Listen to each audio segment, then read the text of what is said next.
नमस्कार दोस्तों, आप देख रहे हैं ग्लोबल खबर हिंदी और आज का न्यूज पैक है बेहद धमाकेदार। पूरे दिन भर की 50 सबसे बड़ी और जरूरी खबरें एक ही वीडियो में। शुरू करने से पहले कमेंट में बताइए आप ये वीडियो किस जगह से देख रहे हैं, और हां, लाइक और सब्सक्राइब कर दीजिए क्योंकि आगे की खबरें एक से बढ़कर एक हैं।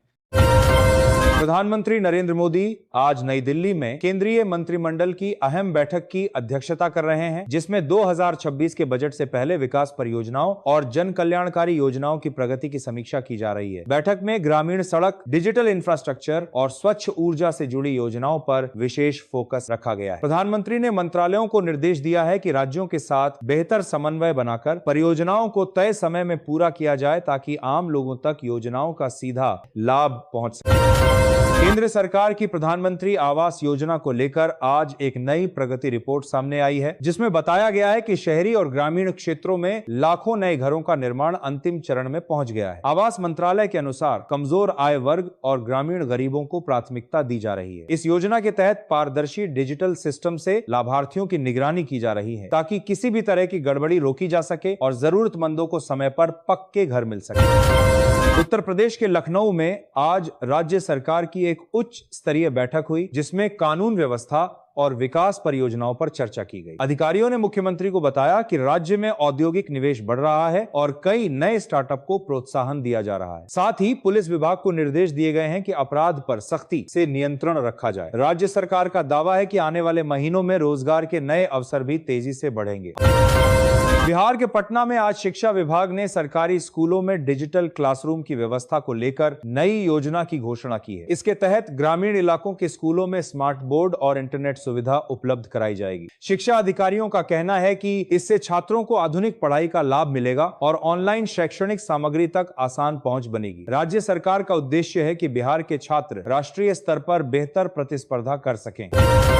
देश की राजनीति में आज उस समय हलचल तेज हो गई जब कई विपक्षी दलों ने केंद्र सरकार से महंगाई और बेरोजगारी पर संसद में विशेष चर्चा की मांग की। नेताओं का कहना है कि आम जनता पर बढ़ती कीमतों का असर पड़ रहा है और सरकार को इस पर ठोस कदम उठाने चाहिए। वहीं सरकार की ओर से बताया गया है कि आर्थिक सुधारों और नई नीतियों से रोजगार के अवसर बढ़ाए जा रहे हैं और महंगाई को नियंत्रित करने के प्रयास लगातार जारी हैं। मौसम विभाग ने आज उत्तर भारत के कई हिस्सों में ठंड और घने कोहरे को लेकर अलर्ट जारी किया है। दिल्ली, उत्तर प्रदेश, पंजाब और बिहार में सुबह के समय दृश्यता काफी कम रहने की संभावना जताई गई है। रेलवे और सड़क परिवहन विभाग को सतर्क रहने के निर्देश दिए गए हैं। किसानों को भी सलाह दी गई है कि वे फसलों को ठंड से बचाने के लिए आवश्यक कदम उठाएं ताकि रबी की फसल पर नकारात्मक असर न पड़े। भारतीय अर्थव्यवस्था को लेकर आज रिजर्व बैंक से जुड़ी एक अहम रिपोर्ट सामने आई है, जिसमें बताया गया है कि औद्योगिक उत्पादन और निर्यात में सुधार देखा जा रहा है। बैंकिंग सेक्टर में ऋण वितरण बढ़ने से छोटे और मध्यम उद्योगों को फायदा मिल रहा है। विशेषज्ञों का मानना है कि सरकार की नीतियों और वैश्विक बाजार में मांग बढ़ने से आर्थिक गतिविधियां तेज होंगी, जिससे आने वाले महीनों में विकास दर और बेहतर हो सकती है। शिक्षा क्षेत्र में आज एक और बड़ी खबर सामने आई है, जिसमें बताया गया है कि केंद्र सरकार ऑनलाइन शिक्षा प्लेटफॉर्म को और मजबूत करने जा रही है। इसके तहत डिजिटल कोर्स, वर्चुअल लैब और राष्ट्रीय स्तर के ई लर्निंग कंटेंट को बढ़ावा दिया जाएगा। अधिकारियों का कहना है कि इससे दूर दराज के छात्रों को भी गुणवत्तापूर्ण शिक्षा मिलेगी और उच्च शिक्षा में नामांकन बढ़ेगा, जिससे देश की युवा पीढ़ी को वैश्विक स्तर पर प्रतिस्पर्धा करने में मदद मिलेगी। रोजगार के मोर्चे पर आज श्रम मंत्रालय ने बताया कि देश में नए स्टार्टअप और मैन्युफैक्चरिंग सेक्टर में भर्ती बढ़ रही है। सरकार द्वारा चलाए जा रहे स्किल डेवलपमेंट प्रोग्राम से लाखों युवाओं को प्रशिक्षण दिया जा रहा है। निजी कंपनियों के साथ साझेदारी कर युवाओं को आधुनिक तकनीकी कौशल सिखाया जा रहा है ताकि वे बेहतर नौकरियों के लिए तैयार हो सकें और बेरोजगारी दर में लगातार कमी लाई जा सके।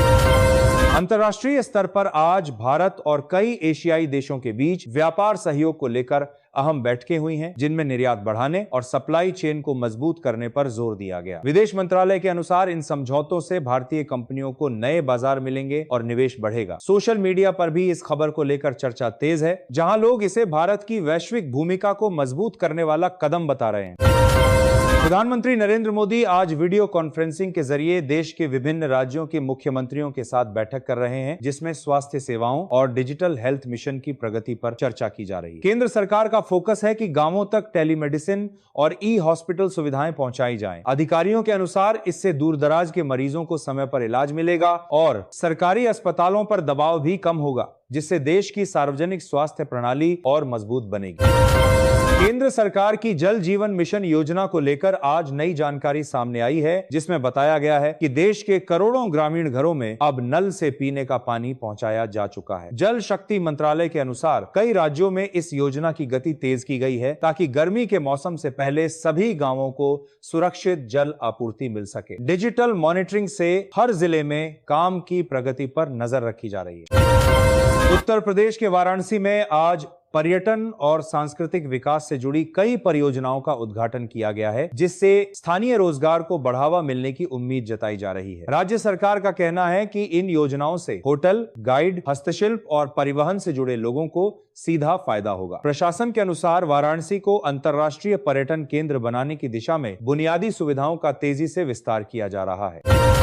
बिहार के गया जिले में आज किसानों के लिए नई कृषि सहायता योजना की शुरुआत की गई है, जिसके तहत आधुनिक बीज, उर्वरक और तकनीकी सलाह मुफ्त उपलब्ध कराई जाएगी। कृषि विभाग के अधिकारियों का कहना है कि इससे उत्पादन बढ़ेगा और किसानों की आय में सुधार होगा। राज्य सरकार डिजिटल प्लेटफॉर्म के जरिए किसानों को बाजार भाव और मौसम की जानकारी भी देने की तैयारी कर दी रही है, ताकि खेती में जोखिम कम किया जा सके। देश की राजनीति में आज एक बार फिर चुनावी तैयारियों को लेकर हलचल देखने को मिल रही है, जहां कई दलों ने संगठन को मजबूत करने के लिए नए प्रभारी नियुक्त किए हैं। नेताओं का कहना है कि जमीनी स्तर पर कार्यकर्ताओं को सक्रिय करने से जनता से सीधा संपर्क बढ़ेगा। राजनीतिक विश्लेषकों के मुताबिक आने वाले चुनावों में विकास, रोजगार और महंगाई जैसे मुद्दे अहम भूमिका निभाने वाले हैं। चलिए, मौसम विभाग ने आज पूर्वी भारत के लिए बारिश और तेज हवाओं की चेतावनी जारी की है, जिसमें ओडिशा, झारखंड और बिहार के कुछ हिस्से शामिल हैं। विभाग के अनुसार बंगाल की खाड़ी में बने दबाव क्षेत्र के कारण मौसम में बदलाव देखा जा रहा है। प्रशासन ने आपदा प्रबंधन टीमों को सतर्क रहने को कहा है, ताकि किसी भी आपात स्थिति में तुरंत राहत कार्य शुरू किया जा सके। देश की आर्थिक गतिविधियों को लेकर आज वाणिज्य मंत्रालय ने बताया कि ई कॉमर्स और डिजिटल पेमेंट सेक्टर में तेजी से वृद्धि हो रही है। छोटे व्यापारियों को ऑनलाइन प्लेटफॉर्म से जोड़ने के लिए नई योजनाएं लागू की जा रही हैं। विशेषज्ञों का कहना है कि डिजिटल लेन देन बढ़ने से पारदर्शिता आएगी और कर संग्रह भी बेहतर होगा, जिससे सरकार को विकास कार्यों के लिए अधिक संसाधन मिल सकेंगे। शिक्षा जगत में आज एक और अहम फैसला सामने आया है, जिसमें विश्वविद्यालयों को उद्योगों के साथ साझेदारी बढ़ाने के निर्देश दिए गए हैं। इसका उद्देश्य छात्रों को पढ़ाई के साथ व्यावहारिक प्रशिक्षण देना है। शिक्षा मंत्रालय का कहना है कि इससे युवाओं को नौकरी के लिए बेहतर तैयार किया जा सकेगा और कॉलेज से निकलते ही उन्हें रोजगार मिलने की संभावनाएं काफी बढ़ जाएंगी। अपराध के मोर्चे पर आज उत्तर प्रदेश और बिहार पुलिस ने संयुक्त कार्रवाई कर कई साइबर ठगी गिरोहों का पर्दाफाश किया है। अधिकारियों के अनुसार ये गिरोह सोशल मीडिया और फर्जी कॉल सेंटर के जरिए लोगों से पैसे ठग रहे थे। पुलिस ने बताया कि कई आरोपियों की अंतर कर रहे थे। जानकारी के साथ 2 दोस्तों को गिरफ्तार कर लिया गया है और डिजिटल सबूतों के आधार पर आगे की जांच तेज कर दी गई है, ताकि पीड़ितों को राहत मिल सके। अंतर्राष्ट्रीय खबरों में आज भारत और यूरोपीय संघ के बीच जलवायु परिवर्तन और स्वच्छ ऊर्जा को लेकर महत्वपूर्ण बातचीत हुई है। दोनों पक्षों ने हरित तकनीक, इलेक्ट्रिक वाहन और नवीकरणीय ऊर्जा परियोजनाओं में सहयोग बढ़ाने पर सहमति जताई है। सोशल मीडिया पर भी इस बैठक को लेकर सकारात्मक प्रतिक्रिया देखी जा रही है, जहां लोग इसे पर्यावरण और आर्थिक विकास दोनों के लिए लाभकारी बता रहे हैं। प्रधानमंत्री नरेंद्र मोदी आज रक्षा और सुरक्षा से जुड़ी परियोजनाओं की समीक्षा के लिए एक उच्च स्तरीय बैठक कर रहे हैं, जिसमें सीमावर्ती क्षेत्रों में बुनियादी ढांचे को मजबूत करने पर विशेष चर्चा की जा रही है। रक्षा मंत्रालय के अनुसार नई सड़कों, हवाई पट्टियों और संचार नेटवर्क के निर्माण से सेना की तैनाती और रसद आपूर्ति में तेजी आएगी। सरकार का कहना है कि इससे राष्ट्रीय सुरक्षा को और मजबूती मिलेगी और सीमावर्ती इलाकों में विकास भी तेज होगा। केंद्र सरकार की किसान सम्मान निधि योजना को लेकर आज नई जानकारी सामने आई है, जिसमें बताया गया है कि अगली किस्त की तैयारी लगभग पूरी हो चुकी है। कृषि मंत्रालय के अनुसार डिजिटल सत्यापन के जरिए लाभार्थियों की सूची अपडेट की जा रही है, ताकि किसी भी अपात्र व्यक्ति को भुगतान न हो। इस योजना से करोड़ों किसानों को आर्थिक सहायता मिलती है, जिससे बीज, खाद और खेती से जुड़े खर्चों को पूरा करने में मदद मिलती है। उत्तर प्रदेश के नोएडा में आज नई आईटी और इलेक्ट्रॉनिक्स मैन्युफैक्चरिंग यूनिट्स के लिए भूमि आवंटन प्रक्रिया शुरू की गई है। राज्य सरकार का कहना है कि इससे हजारों युवाओं को तकनीकी क्षेत्र में रोजगार मिलेगा। अधिकारियों के मुताबिक विदेशी निवेशक भी इन परियोजनाओं में रुचि दिखा रहे हैं, जिससे राज्य की अर्थव्यवस्था को मजबूती मिलेगी और उत्तर प्रदेश को एक बड़े औद्योगिक केंद्र के रूप में विकसित करने की दिशा में कदम आगे बढ़ेगा। बिहार के मुजफ्फरपुर में आज स्वास्थ्य विभाग ने जिला अस्पतालों में नई सुविधाओं का उद्घाटन किया है, जिसमें आधुनिक जांच मशीनें और अतिरिक्त बेड शामिल हैं। अधिकारियों के अनुसार इससे मरीजों को बेहतर इलाज मिलेगा और गंभीर मामलों को बड़े शहरों में रेफर करने की जरूरत कम होगी। राज्य सरकार का लक्ष्य है कि हर जिले में गुणवत्तापूर्ण स्वास्थ्य सेवाएं उपलब्ध कराई जाएं, ताकि आम जनता को सस्ती और समय पर चिकित्सा सुविधा मिल सके। राजनीतिक गतिविधियों की बात करें तो आज कई राष्ट्रीय और क्षेत्रीय दलों ने अपने संगठनात्मक ढांचे में बदलाव किए हैं। नए जिला अध्यक्षों और प्रभारियों की नियुक्ति से चुनावी तैयारियों को तेज किया जा रहा है। नेताओं का कहना है कि जनता से सीधा संवाद बढ़ाने और स्थानीय मुद्दों को प्राथमिकता देने से पार्टी की पकड़ मजबूत होगी, जिससे आने वाले चुनावों में बेहतर प्रदर्शन की उम्मीद की जा रही है। मौसम विभाग ने आज पहाड़ी राज्यों में बर्फबारी और मैदानी इलाकों में ठंडी हवाओं का पूर्वानुमान जारी किया है। हिमाचल प्रदेश और उत्तराखंड में पर्यटकों और स्थानीय प्रशासन को सतर्क रहने को कहा गया है। वहीं उत्तर भारत के कई हिस्सों में तापमान गिरने से ठंड बढ़ने की संभावना है, जिससे लोगों को सावधानी बरतने और स्वास्थ्य का ध्यान रखने की सलाह दी गई है। देश की अर्थव्यवस्था को लेकर आज उद्योग संगठनों ने बताया कि ऑटोमोबाइल और रियल एस्टेट सेक्टर में मांग बढ़ रही है। सरकार की नीतियों और ब्याज दरों में स्थिरता के कारण निवेशकों का भरोसा बढ़ा है। विशेषज्ञों का मानना है कि घरेलू खपत में सुधार से उत्पादन बढ़ेगा और इससे रोजगार के नए अवसर भी पैदा होंगे, जो आर्थिक विकास को और गति देंगे।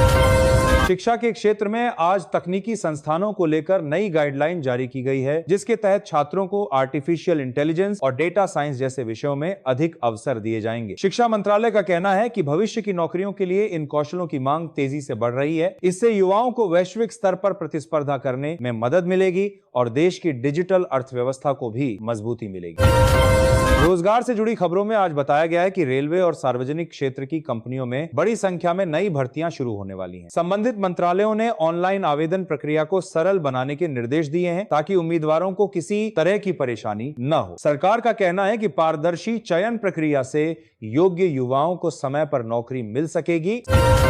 अंतर्राष्ट्रीय घटनाओं में आज संयुक्त राष्ट्र की एक बैठक में वैश्विक शांति और आर्थिक स्थिरता पर चर्चा हुई है, जिसमें भारत ने विकासशील देशों के हितों को मजबूती से रखा। भारतीय प्रतिनिधियों ने कहा कि सहयोग और संवाद से ही वैश्विक चुनौतियों का समाधान संभव है। सोशल मीडिया पर भी भारत की इस भूमिका की सराहना हो रही है, जहां लोग इसे देश की बढ़ती अंतर्राष्ट्रीय प्रभावशीलता का संकेत बता रहे हैं।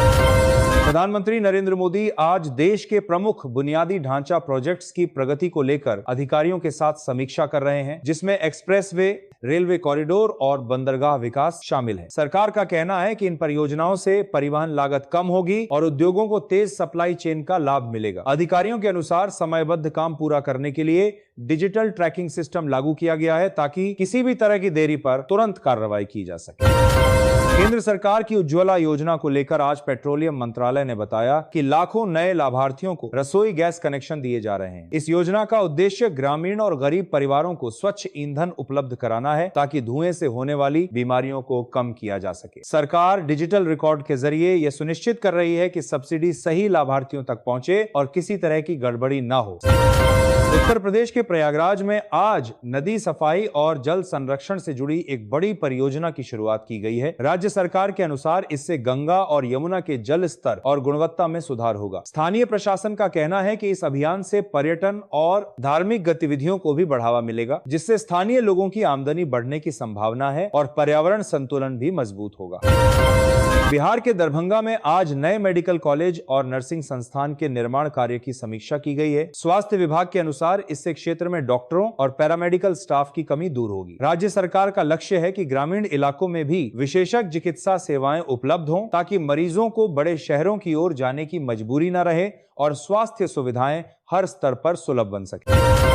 राजनीतिक घटनाक्रम में आज विभिन्न दलों ने अपने आगामी चुनावी घोषणा पत्र को लेकर आंतरिक बैठकें की हैं। नेताओं का कहना है कि शिक्षा, स्वास्थ्य और रोजगार जैसे मुद्दों को प्राथमिकता दी जाएगी। राजनीतिक विश्लेषकों के अनुसार मतदाताओं की उम्मीदें इन बुनियादी मुद्दों से जुड़ी हैं और पार्टियां इन्हीं विषयों पर फोकस कर जनता का भरोसा जीतने की कोशिश कर रही हैं। मौसम विभाग ने आज पश्चिमी विक्षोभ के कारण उत्तर भारत में हल्की बारिश और तापमान में गिरावट का अनुमान जताया है। पहाड़ी क्षेत्रों में बर्फबारी से ठंड और बढ़ सकती है। प्रशासन ने यात्रियों और किसानों को सतर्क रहने की सलाह दी है ताकि फसल और यातायात पर किसी तरह का नकारात्मक असर न पड़े और लोग मौसम के अनुसार अपनी तैयारी कर सकें। देश की अर्थव्यवस्था को लेकर आज वित्त मंत्रालय ने बताया कि कर संग्रह में बढ़ोतरी दर्ज की गई है, जिससे सरकारी खजाने को मजबूती मिली है। सरकार का कहना है कि इससे सामाजिक योजनाओं और बुनियादी ढांचे में अधिक निवेश किया जा सकेगा। विशेषज्ञों के अनुसार बेहतर राजस्व से राजकोषीय घाटा नियंत्रित रखने में मदद मिलेगी और आर्थिक स्थिरता बनी रहेगी।